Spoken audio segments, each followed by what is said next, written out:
Ma'asyiral muslimin wal muslimat, sidang majelis yang semoga Allah selalu berikan keberkahan dunia dan akhirat.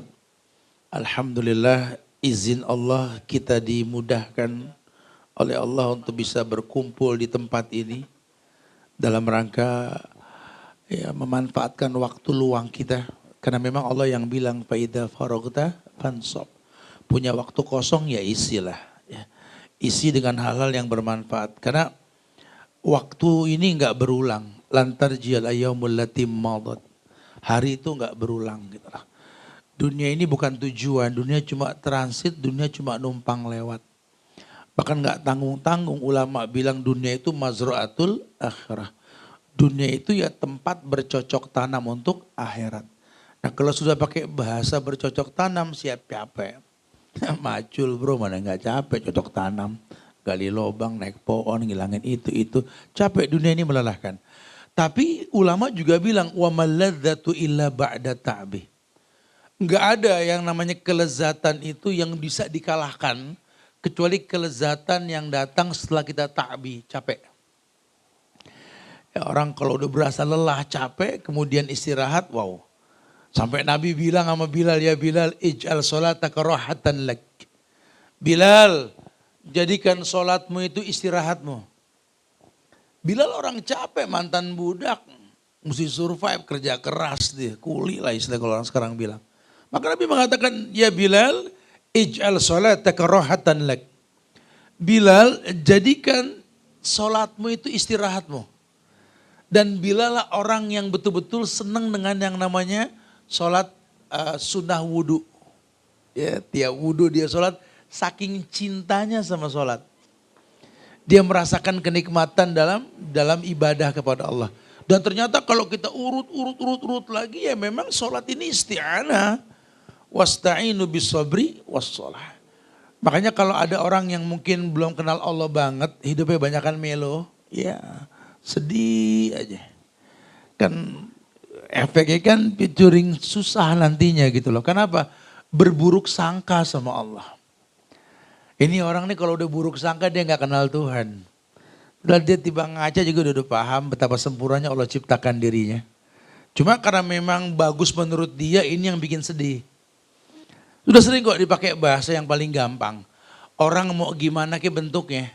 Tinggi, pendek, kurus, bulat, putih, hitam, pesek, mancung, belok sipit, jojos keriting, malis. Doa ngacanya sama. Allahumma kama hasanta khalqi wa hasin khulqi.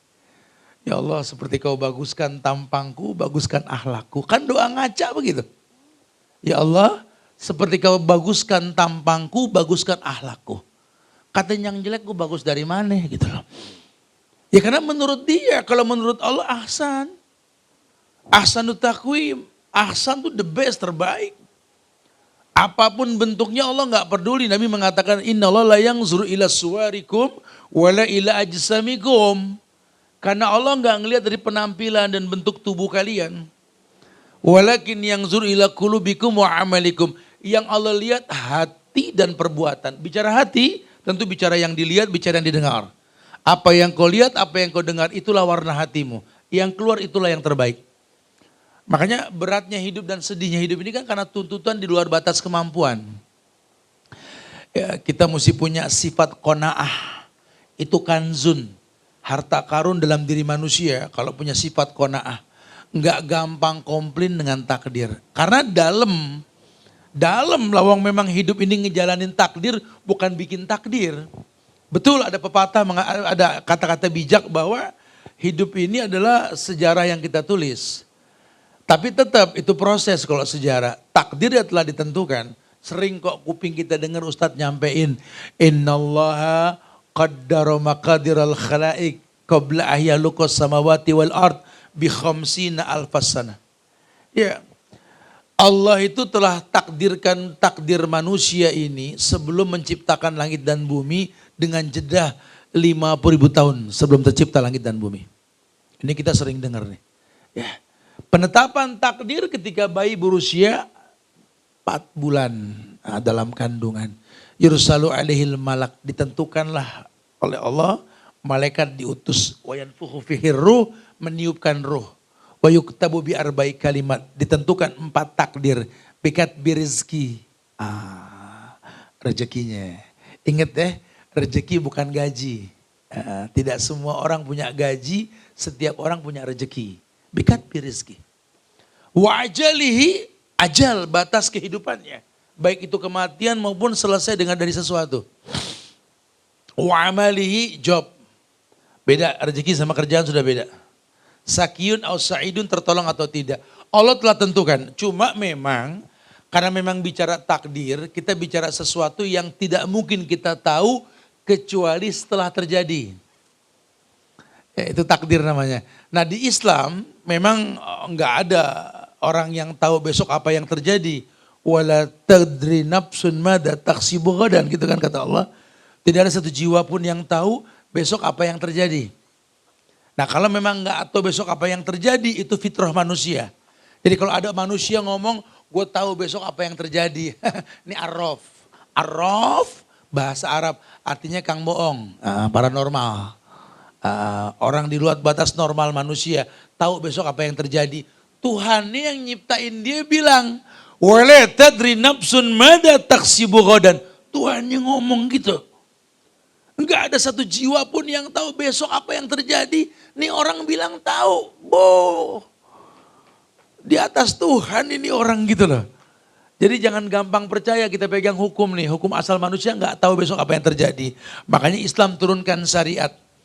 Kalau pengen yang terjadi besok itu baik, kata Allah, man amila solihan min dzakarin au unsa wa huwa mu'min falanuhyanahu hayatan thayyibah.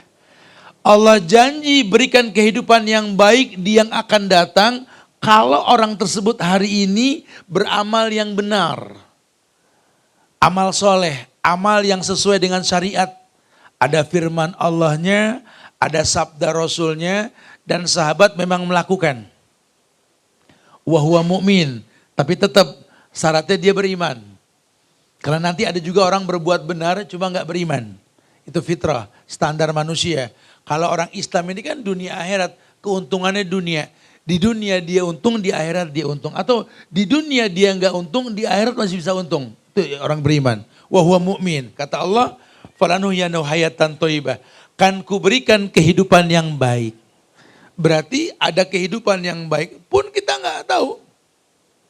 Ukuran kebaikan kan menurut Allah. Karena Allah yang mengatakan, qad ja'alallahu likulli syai'in qadran.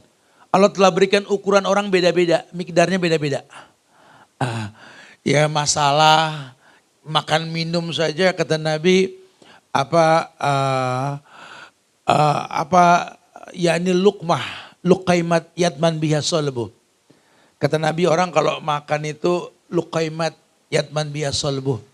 Kalau bisa makan jangan banyak-banyak, segenggam 2 genggam lah kata Nabi. Segenggam 2 genggam tuh kalau orang Arab kalau makan begitu. Segenggam 2 genggam gitu loh. Tapi Nabi mengatakan fa'ilala mahalah. Ya kalau memang gak kuat ya gak apa-apa. Perut orang beda-beda. Syekh Albani mengatakan ukuran saya orang-orang Syam dengan orang-orang Yordan dengan kalian orang Arab sudah beda ukurannya gitu loh. Artinya Islam ini fleksibel banget.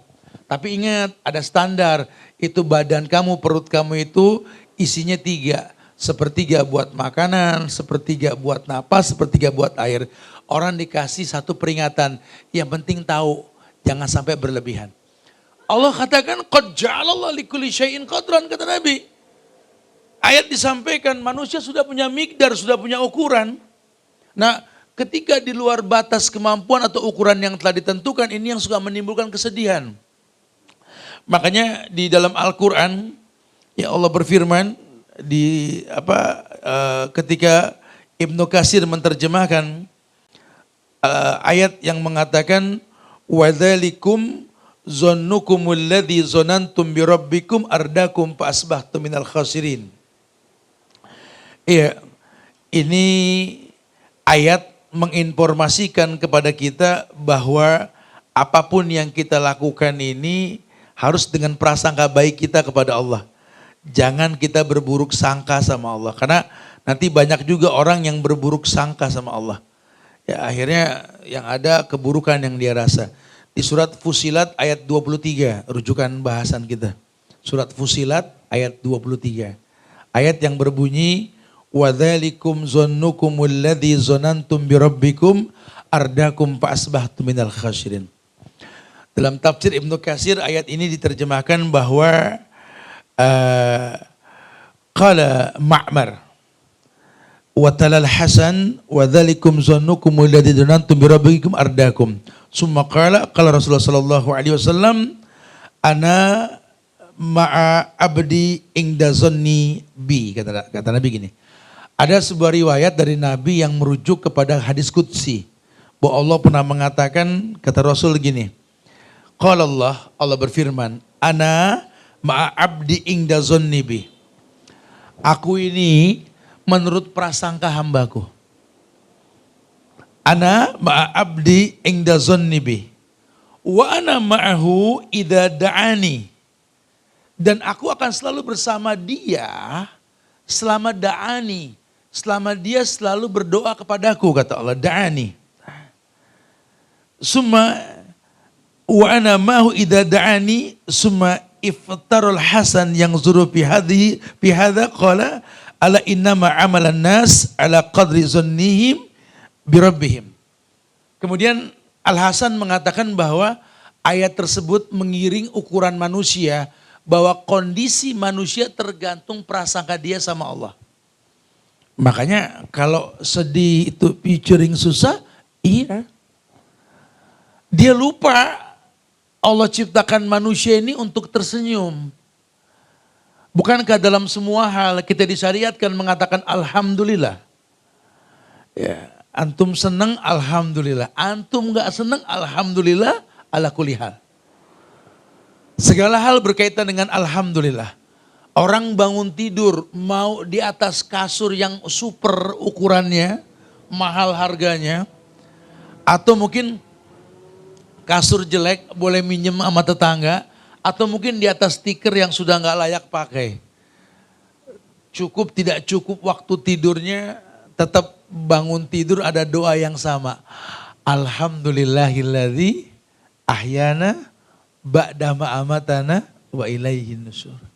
Sok orang mau di rumah mewah atau rumah kontrakan, betelan atau apartemen atau numpang merem lah, atau mungkin di mobil atau di bis atau di mana kita tidur, jangan di motor yang penting gitu ya. Ya, kita baca doa sebelum merem ini, bismika Allahumma amutu ahya.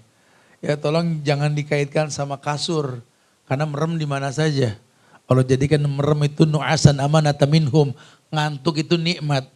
Yang penting antum merem dimanapun ada doanya, antum antuna melek dimanapun ada doanya.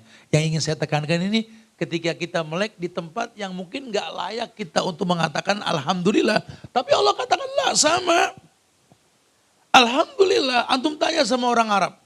Di pojokan negeri Arab manapun orang kalau bilang alhamdulillah pasti smile. Alhamdulillah enggak, alhamdulillah enggak. Disuruh senyum, berprasangka baik. Ya, dan kita juga berhusnuzon karena kalau orang kenal Allah, ya kan orang sedih karena enggak kenal Allah. Allah sudah bilang la yukallifullahu nafsan illa wus'aha. Allah enggak mungkin uji manusia di luar batas kemampuan. Cuma yang jadi permasalahan karena dia tidak kenal Allah. Pentingnya kita melihat bagaimana cara ulama menyampaikan kebaikan yang merujuk kepada contoh Rasulullah Sallallahu Alaihi Wasallam. Ya kalau ulama kan menekankan di beberapa kajian itu kan, kalau ulama sunnah yang siqah, yang nggak diragukan keagamaannya, beliau akan menekankan sekali setiap dakwanya itu berisi tauhid. Tauhid itu nomor satu, akidah itu penting banget, gitulah. Rasul juga mencontohkan 23 tahun beliau berdakwah di Mekah, Madinah selama hidupnya. 13 tahun pertama itu dakwah tauhid. Ya, ayat yang kita ulang-ulang dan kita senang banget sama tuh ayat. Penekanan tauhid. Qul huwallahu ahad tuh. Yang ujungnya Allahu somad. Semua orang meminta kepada Allah. Allah tahu. Orang akan mengatakan Allahu somad. Hatta orang yang gak bagus agamanya pun akan mengatakan kepada temannya, udah lu minta sama yang di atas bro. Ya, kita minta deh sama Allah, Apapun yang terjadi, walaupun dia nggak tahu, cuma karena memang fitrah manusia itu suka meminta kepada Allah, seperti itu. Cuma Allah yang diminta ngasih bocoran. Kata Allah kalau mau minta memang aku tempat diminta, ana as-samad. Cuma tolong, minta itu ada aturannya. Kul huwallahu ahad, baru Allahu samad. Atau mungkin ud'uni astajib lakum. Minta langsung kan ku jawab. Ninya itu mufrad. Ya minta kepada aku saja. Di sini kata Al-Hasan mengatakan bahwa Nabi pernah mensabdakan hadis qudsi, qala Allah ana ma'abdi inda zannibi. Kata Nabi, Allah tuh bilang begini, aku ini menurut prasangka hambaku tentang aku. Jadi kalau hambaku merasakan bangun pagi dalam kondisi yang sama, ini kita di Jaksel nih ya, Jakarta Selatan sekarang posisi kita. Kita bangun pagi bareng dan alhamdulillah pagi tadi gak hujan gitu ya. Alhamdulillah ala kulli hal. Kita pengen hujan cuma Allah gak hujankan. Ada yang bangun senang bayangin bakal kumpul sama teman-teman Rotu Jana nih. Dikala di Kalijaga ini. Kita bisa belajar di sini gitu lah. Ada juga yang ruwet. Bayangin ya Allah udah pagi lagi ya Allah. Mana yang dilihat dia lagi ya Allah, dia lagi ya Allah. Kayak gak ada yang lain gitu ya. Gak berani apa sama bilang apa dong ya. Jadi beda-beda, momentumnya beda-beda. Tapi doanya sama, tahmid, alhamdulillah. Karena memang orang bisa bersyukur kepada Allah karena tahu apa yang dia tuju gitu loh. Ya kayak orang nuntut ilmu punya hirsun. Hirsun itu punya kemauan yang kuat. Karena dia tahu pasti beda antara orang yang berilmu dengan yang tidak berilmu. Makanya punya hirsun kemauan yang kuat gak? Aneh mesti belajar. Bicara bisa enggak urusan Tuhan, yang penting belajar aja dulu. Karena beda bro, orang kalau belajar sama yang enggak belajar beda. Kan Allah yang mengatakan kul hal yastawil ladzina ya'lamuna wal ladzina la ya'lamun. Apakah sama orang yang berilmu dengan yang tidak berilmu? Innama yatadzakkaru ulul albab. Yang paham ini ulil albab. Siapa ulil albab? Orang-orang berakal. Orang yang otaknya ini enggak berhenti berpikir. Hatinya selalu bersyukur kepada Allah. Qiyaman wa qu'udan wa ala junubihim. Berdiri, duduk, berbaring. Wa yatafakkaruna fi khalqis samawati wal ard. Rabbana ma khalaqta hadha batilan subhanaka faqina adzabannar. Dia enggak ada suuzon sama Allah, dia berhusnuzon. Karena kalau dia enggak paham maksud Tuhan, bukan dia bersuuzon. Dia akan bertanya sama orang yang berilmu tentang apa yang Tuhan inginkan sebenarnya. Aduh anak bingung bro, udah banting tulang pada ngilu bro, modal habis buat modal dagang. Ini Tuhan kayak gak pengen anak tajir, begitu bahasanya. Kalau sekarang ngomong asal ceplok batok gitu ya. Aduh gak tahu dasar, kayaknya kita udah kehabisan jurus tat. Kalau orang Betawi bilang mah sisik ganjil tat, ayam nendang kemana juga miring gitu loh. Habis modal tat, habis modal. Ya Allah, teorinya mah gampang, beli, jual, untung kan enak, simpel. Tapi kan rezeki Tuhan yang ngatur. Karena mungkin Allah tahu targetnya bukan tajir, targetnya itu bertakwa kepada Allah. Allah yang paham, Anda mungkin tipikal little korun gitu loh. Bukan little giant, little korun bro. Kalau teman-teman kita little giant tau banget ah. Ini little korun ya. Ente tipe orang nih kalau tajir dikit lupa kiblat. Dia mendingan susah tat, temannya marbot. Kemana-mana istighfar, nggak boleh kaget dikit, astagfirullah, subhanallah. Di zaman susah, seneng dikit lupa. Ya mungkin begitu Allah tahu. Dan Allah paham sekali memang ini yang terbaik buat dia. Makanya ketika kita berhusnuzon, nggak usah takut miskin nggak bakal kita kelaparan, kaya kita nggak bakal berlebihan gitu loh. Kalau kita berhusnuzon ya, makanya bro kita nih banting tulang di waktu kerja, besok Senin lah kita kerja gitu ya. Itu jangan beranggapan semangat kita dari pagi hingga sore itu menambah jumlah bilangan rezeki loh. Enggak. Rezekinya sama cuma kualitasnya bro. Jangan dibilang aneh lembur tat makanya dapat lebih tat. Besok masuk rumah sakit loh, seri-seri juga gitu.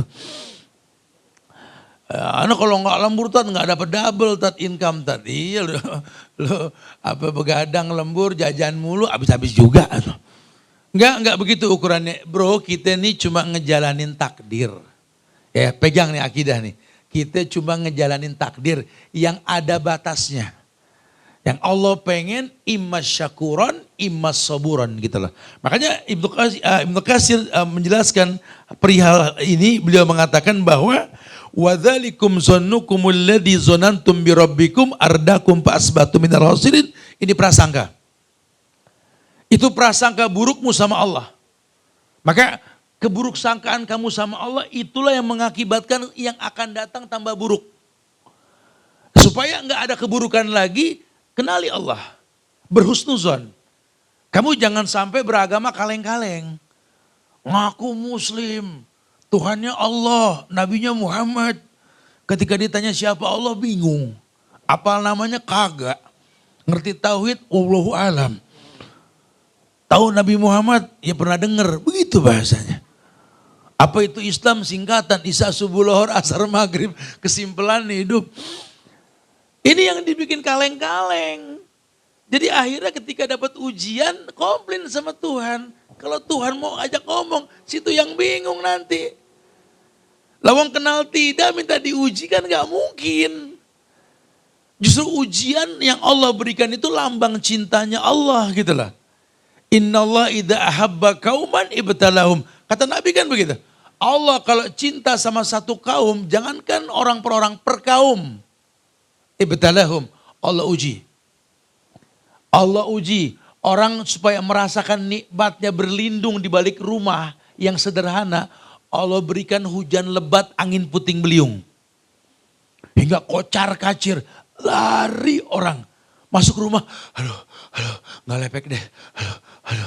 Baru merasakan nikmatnya rumah ketika kita gak kehujanan. Ya, halte jadi indah buat orang yang takut air. Kalau hujan semua di halte seret langsung. Kalau gak gitu kita gak ngobrol. Dari mana, kerja di mana, tinggal di mana. Dengan begitu Allah tahu manusia ini memang mesti digituin. Supaya dia tahu manfaat. Kita apa ya kalau bulan puasa Ramadan itu kayak air putih. Ya Allah kita di Jakarta nih kalau nenamu dikasih air putih mulu kadang mulut nyeletuk. Putih mulu gak ada yang warna gitu loh. Suruh puasa. Kalau udah yang namanya puasa kebagian air sampai bersyukurnya Masya Allah. Ya kita kalau umroh, kalau haji di sana kan negeri yang gak ada air cuma air paling gampang gitu dikasih berkah sama Allah. Seneng. Sampai ada agen air mineral di Jakarta umroh. Di sana ada yang bagi-bagiin air berebut minta juga. Kata lu kan banyak di sana lu bagi jangan berebut. Kebiasaan suka minta sih ketimbang bagi gitu ya. Ya nikmat orang dipres dulu. Baru merasakan. Dan ternyata memang bukti nyata di masyarakat. Tidak sedikit orang sukses itu memang dibesarkan di tempat yang dia gak suka. Ya, orang-orang hebat itu hasil didikan keras. Kalau cuma tiba ngambil daging sama air kelapa mah ya tinggal bacok minum. Kalau pengen dapat minyak kelapa nunggu waktu. Ya, itu disogok kelapa tua nggak bagus, tunggu jatuh. Tanya Kang Bika Ambon. No. Kalau kelapanya itu bukan kelapa boleh jatuhan, beda rasanya. Ya, mesti jatuh dari atas dulu. Udah jatuh kebanting, kelapa makin tua makin bagus buahnya itu. Udah kebanting, dibacok, dikupas kulitnya, diketrik batoknya, diambil dagingnya, disayat kulit darinya, dikerok, diparut, udah parut diperes, sampai keluar santan, dibakar, digodok lagi, sampai keluar minyak letiknya itu, baru minyak kelapanya keluar. Ya.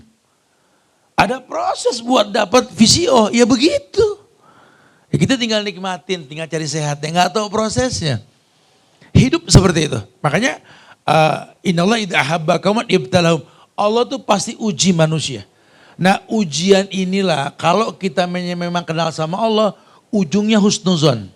Berprasangka baik karena tidak ada kezoliman dalam takdir. Ya. Nah kalau sampai kita merasakan buruk, zon. Inna ba'da zonni ismun. Setelah prasangka itu ya pasti dosa. Gimana kita berprasangka buruk sama zat yang kita minta. Akhirnya ya prasangka buruk itu yang akan kau rasakan. Kita kan gak boleh berdoa ya Allah. Allahumma rzuqni in syi'ta. Allahumma sahil umurani in syi'ta. Paling gak boleh tuh. Ya Allah berikanlah rezeki padaku itu pun kalau kau mau gitu loh. Ya Allah, berikanlah kemuliaan itu pun kalau kau mau. Ini orang sudah pesimis dalam doa. Ya, habis gimana nggak pesimis, Tat? Kalau bicara doa, Tat, duluan aneh sama Ustadz berdoa. Emang Tuhan dia banyakan aneh, Tat. Cuma kagak pernah keturutan. Nah begini bro, bukan siapa yang duluan, bukan siapa yang belakangan. Bukan banyak atau dikit. Kualitas doanya. Yang jadi masalah buat ente ini, ente minta ke Tuhan yang ente nggak tahu. Tuhan ente yang dibilang Allah itu bilang, walillahil asmaul husna fad'uhu biha. Allah tuh punya nama-nama yang sempurna, minta dengan nama tersebut. Kamu nggak pernah minta. Kamu nggak pernah minta dengan namanya, cuma minta langsung to the point. Kamu lupa Allah berikan rezeki, ukurannya Allah yang tahu. Qad ja'alallahu likulli syai'in qadran. Cuma karena sifat hasad dan iri kamu itu maksa Tuhan untuk paham yang kamu mau. Nabi contohkan minta rezeki nggak usah bicara bilangan. Allahumma rzuqni rizqan halalan thayyiban. Allahumma inni as'aluka ilman nafian wa rizqan thayyiban wa amalan mutaqabbalan. Betul? Udah, pokoknya rezeki yang baik, ilmu yang baik. Anda yang kalau minta sama Tuhan, ya Allah, nyari 5 juta aja deh. Begitu bahasanya. Ente atur Tuhan. Anda menganggap bahwa yang akan datang dengan 5 juta khair, baik. Enggak. Baik menurut Allah. Tugas itu cuma menjalani takdir. Kalau seperti yang diinginkan bersyukurlah. La in syakartum la azidanakum. Karena kau bersyukur ku tambah berarti tamam, tepat. Tapi kalau enggak sesuai, ya sabar. Dan gak usah khawatir. Innallaha ma'as-sabirin, Allah bersama orang yang sabar. Maka dikatakan bahwa wa ana mahu idza da'ani. Dan aku ini setelah dia sangka tentang aku ini ada bersamanya kalau dia berdoa kepada aku, da'ani.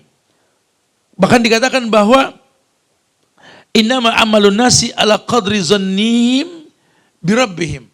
Karena ukuran baik buruknya pekerjaan seorang hamba itu berlandaskan prasangka baik buruknya kepada Tuhannya. Dahsyat ya. Ya nggak cukup dari awal takbir sholat kita baca Al-Fatihah. Situ kita mengatakan Bismillahirrahmanirrahim. Alhamdulillahi Rabbil Alamin. Ar-Rahmanir Rahim. Maliki Yaumiddin. Baru iyyaka na'budu wa iyyaka nasta'in dan seterusnya nanti. Di situ ada muqaddimah, kau puji Tuhan. Selama ini kau puji Tuhan tanpa alasan. Coba kalau kau puji karena ilmu, wow. Allah akan mendekati kita manakala kita berjalan, Allah berlali. Sejengkal Allah sehasta. Enggak main-main. Bahkan banyak yang tak kau pinta pun Allah beri. Makanya Allah enggak kasih yang kita inginkan. Allah mencukupi yang kita butuhkan. Allah yang tahu. Buat orang yang berilmu ketika enggak banyak minta diberi sama Tuhan. Mulutnya basah berkata, hasbunallah wa ni'mal wakil, ni'mal maula, wa ni'man nasir. Hasbiyallahu la ilaha illahu rabbul arsil azim. Ini orang berilmu. Dia rasakan, dia bermuhasabah, dia hitung nikmat. Karena Tuhan dia bilang, wa bi ni'mati rabbika fahaddis. Nikmat Allah sebut. Dan dia sebut semua nikmat Allah. Dan menyebut nikmat Allah itu memperkecil dirinya di hadapan Allah. Maka ketika dia bertakbir Allahu Akbar, Allah Akbar, ana saghir. Aku yang kecil, Allah yang maha besar. Nah kalau orang sudah merasa kecil di hadapan Allah, ini dasar ibadah yang baik. Ya, karena memang kita menghamba kepada Allah, merendah kepada Allah, bersujud kepada Allah. Bahkan dalam sebuah riwayat dikatakan sedekat-dekat hamba dengan Robnya ketika dia sujud. Perbanyak minta di situ, perbanyak minta. Kenapa? Karena memang yang paling tepat kita meminta kepada Zat yang Maha Tinggi, Subhana Rabbiyal A'la. Dan di saat itu kita serendah-rendahnya. Dan Allah akan mencukupi apa yang kita inginkan manakala kita di posisi yang seperti itu. Masya Allah. Ya, makanya ada aturan mainnya bro. Ya, kalau sampai kita sedih, ya sebenarnya sebuah bentuk kesalahan. Padahal kalau kesedihan punya alasan silakan. Sedihlah kalau orang tua meninggal. Kenapa enggak sedih? Karena pintu surga sudah hilang. Ya. Sedih aja ketika berpisah dengan teman. Kenapa? Karena bersatu lebih utama ketimbang berpisah. Ya sedihlah ketika hilang sesuatu yang saya punya. Bukan karena saya takut kehilangan dunia. Bagaimana saya ngomong sama Allah nanti, titipannya gak bisa saya jaga. Sedih boleh. Itu sedih yang gak merusak masa depan. Ya, maka menimbulkan penjagaan. Tapi kalau kesedihan seperti yang dia inginkan gak kesampaian, ini yang pasti mendatangkan kesusahan. Karena akan ada prasangka buruk sama Allah. Ya, selama ini yang dia minta seperti yang dia sebut. Padahal Allah kasih dia gak seperti yang harusnya dia minta. Ya dengan ukuran matematik dia mungkin anak tuh butuh 10 tat. Makanya ketika anak minta 10 dapat cuma 5 sedih aja. Kenapa sih gak seperti yang aku minta gitu ya. Ya karena memang Allah lebih paham yang kau butuhkan. Allah lebih mengerti yang kau inginkan. Kalau cuma sekedar bilang butuh belum tentu seperti itu. Ya, orang yang belum menikah dia beranggapan bahwa ya Allah Ustaz teman aku tuh Ustaz aduh agamanya gak bagus ngajinya boro-boro Ustaz. Itu yang demen banyak banget Tat. Padahal kalau ngaca barang cakepan aku ketimbang dia. Aku sampai bingung Tat, sampai gimana ya. Kok kayaknya susah banget dapat jodoh, ada yang bilang begitu. Ada lagi yang ngomong, aku sampai berobat Tat, makannya udah 4 sehat, 5, bukan 5 sehat lagi, bukan. Tapi yang pasti udah berlebihan lagi gizi yang aku makan. Kok susah banget punya anak ya Tat. Teman-teman aku yang hidupnya begitu aja kadang-kadang yang gak sengaja malah punya anak gitu. Aku yang betul-betul sengaja niat malah gak punya anak. Aku jadi bingung maunya Tuhan. Ya karena kalau kita pikirkan maunya Tuhan kita gak ada ujungnya. Pikirkan ciptaan jangan pikirkan siapa yang menciptakan gitu. Berhusnuzon, bermuhasabah diri. Pintu sorga itu bukan kita yang bikin kusennya. Pintu sorga memang Allah sudah siapkan. Kebanyakan dari kita ini pengen bikin kusen pintu sorga sendiri. Akhirnya ini yang melelahkan hidup. Aku tuh pengen banget jadi orang kaya Tat. Kemudian aku tuh pengen bersedekah. Habis itu lagi sedekah mati masuk surga gitu. Aku pengen banget Tat jadi orang yang begini, begitu, begini. Aku. Ya itu sih masyiah, terserah kalian. Tapi kan ada masyiahnya Allah. Makanya ada istilah insya Allah. Masya Allah. Ya, insya Allah jika Allah mengizinkan. Kalau Allah nggak mengizinkan, masya Allah terserah Allah. Ya kita nggak bisa atur Tuhan. Ya Nabi saja menginginkan, mengajarkan bagaimana mendoakan anak. Nyaris semua anaknya meninggal kecuali Fatimah. Sampai beliau wafat itu pun gak lama beliau wafat betul. Ini menandakan ada masyiah yang kita gak bisa komplain. Tugas kita cuma berhusnuzon. Berprasangka baik sama Allah. Prasangka buruk mendatangkan keburukan. Kesedihan datang ketika kita menganggap baik menurut kita, buruk menurut kita ini yang gak diperbolehkan. Makanya dari kecil di zaman Rasul, anak-anak kecil ditanamkan sama Nabi. Ya gulam, ihfazillah yahfazuk, ihfazillah tajidhu tujahak. Anak kecil gulam 8 tahun sini. Kamu jaga Allah, bukan Allah dijagain. Pegang hukum yang Allah syariatkan. Ihfazillah yahfazuk. Allah pasti jaga kamu. Allah enggak bakal zolim. Asal posisinya kamu seorang hamba. Makanya dibilang, la yukallifullahu nafsan illa wus'aha. Allah enggak mungkin uji manusia di luar batas kemampuannya. Manusia. Karena nanti ada orang yang di luar batas kemanusiaan. Apa di luar batas kemanusiaan? Dia enggak memiliki Tuhan. Kalaupun mengaku punya Tuhan, dia enggak paham Tuhan ini di luar batas manusia. Hukum asal manusia kata Allah, ya ayyuhan nasu'budu rabbakumul ladzi khalaqakum. Hukum asal manusia, yakni makhluk yang tercipta untuk menyembah Rabb yang menciptakannya. Makanya berat terasa ujian ketika kita mungkin dipertanyakan kemanusiaannya. Orang kalau sudah kenal manusia, kenal dirinya, paham dirinya manusia, dia sadar bahwa dia manusia, dia tercipta, dia akan mengembalikan semua yang ada dalam masalah hidupnya kepada yang menciptakan dirinya. Disitulah kata yang paling layak kita ucapkan, la haula wala quwata illa billah. La haula wala quwata illa billah.